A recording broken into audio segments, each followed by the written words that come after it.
Sveiki gerbėmiai. Praeitą kartą baigėme žodžiais,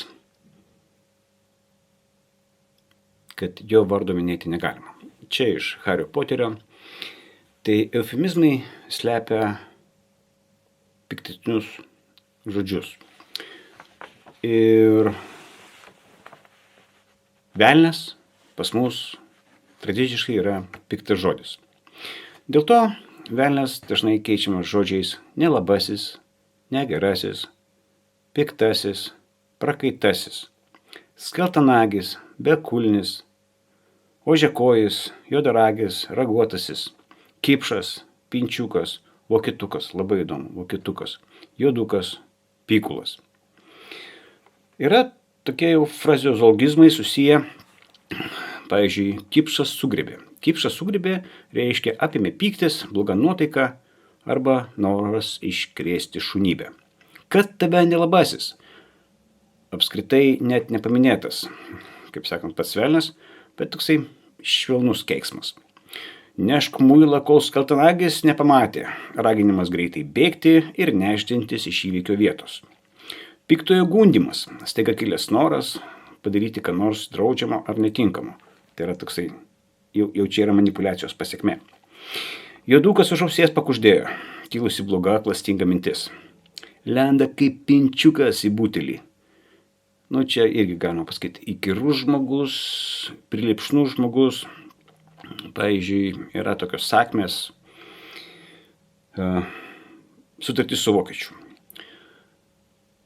Kodėl vokietis? Dėl to, kad tas velnias, pinčiukas, yra gražiai tvarkingai apsirengęs. Pasipuošęs kaip ponaitis. Vokiškais rūbais. Siūlo žmogui turtus mainais už sielą. O žmogus jį atpažįsta tik tai, kai pamato jo kojas. Jisai ožiakojas iš po kelnių išlenda. Taip kitko, kažkas sako, o ateis vienas šlubas vokietis ir viskas sutvarkys. Kodėl šlubas vokietis viskas sutvarkys? Čia nesusijęs su eufemizmais, bet kodėl šlubas vokietis viskas sutvarkys? Mes galvojame vokiečiai Ordnung. Bet tai kodėl šlubas?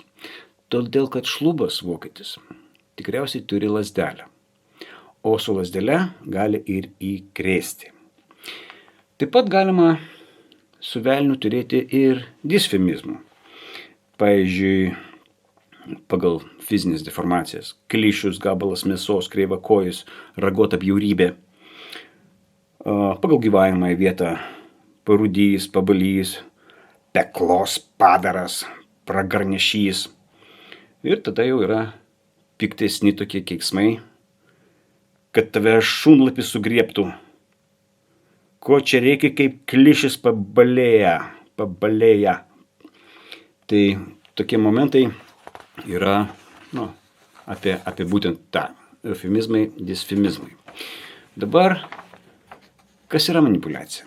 Manipulacija yra veikimo būdas, kai yra pateikiama informacija, kuri nejučiom paveikia taikinio nuotaiką, nuomonę, požiūrį ir elgesį. Tai jeigu kažką išgirdėme, užsimanom kažką daryti arba nedaryti, tai galimai jau kažkas ir atsitiko. Yra tokie, kaip čia pasakius, kiti terminai manipulacija, nes tai yra sauja, ranka, manipula. Ir iš esmės tradiciškai šitas žodis reiškia veikimą. Labai tikslus ir miklus rankų judesiai sudėtingiams veiksmams atlikti. Yra toks terminas. Šaltinis sporto terminų žodynas. Ir šiaip čia kortų sukčiai tai irgi moka, bet atitinka. Įvairaus greičio ir krypties suteikimas žaidimo įrankiui. Pavyzdžiui, kamuoliui, rieduliui, panaudojant rankų jėgą ir miklumą. Sporto terminų žaidimas. Taip pat manipulacija yra cirko žanras, įvairių triukų rodymas, grindžiamas vikriais rankų judesiais ir gebėjimu suklaidinti žiūrovą. Čia fokusai. Bet tai vis tiek tu žinai, kad tave apgauna, tai ne visai manipulacija. Bet pagal manipulą ranka tai manipulacija. Dar viena manipulacija iš Lietuvos Respublikos azartinių lošimo įstatymo numeris 9325. Sąmoningas susitarimas, veikimas arba neveikimas, kurio bandoma nederamai pakeisti sporto varžybų rezultatą arba eigą, siekiant visiškai arba iš dalies panaikinti šių sporto varžybų nenuspėjamumą ir taip savo ar kitiems suteikti nepelnytą naudą. Tai irgi manipuliacija. Grįžtant prie manipuliacijos informacinių operacijų kontekste. Eufemizmas sumenkina problemą ar iššūkį. Ir tada atrodo, kad tos problemos nereikia spręsti, jinai menka. Iššūkį nereikia įveikti, nes tai savaime išsispręs. Bet neišsisprendžia. Kiekvienas veiksmas turi pasekmę. Tas pats su disfemizmu, tik atvirkščiai. Spalvos sutirštinamos ant tiek, kad mes galvotrūkčiais pradedam kažką daryti, kalbėti, skambinti. Ir finale paaiškėja, kad problema nebuvo tokia svarbi, o dabar jau yra. Mes kažką darydami arba nedarydami sudarom sąlygas kitiems įvykiams. Pavyzdžiui, yra ten visokie filmai apie kelionės laiku. Kai žmogus grįžta į praeitį, kažką pakeisti ir viskas pasikeičia ant tiek, kad jisai grįžta visai ne ten, iš kur išvažiavo. Kaip ten sako, kažkur drugelio mostelėjimas sukelia kitoje vietoje žemės drebėjimą. Dar būtų galima pasakyti, kad mes jau čia užsiminėme apie žaidimus. Pavyzdžiui, jūs ateinate ir yra dvi dėžės. Viena juoda, kita permatoma. Toj permatomoj dėžėj yra 1000 eurų. Nepermatomoj dėžėj jūs nežinot, kiek yra. Kurią dėžę renkatės? Ten gali būti nieko, o gali būti labai daug.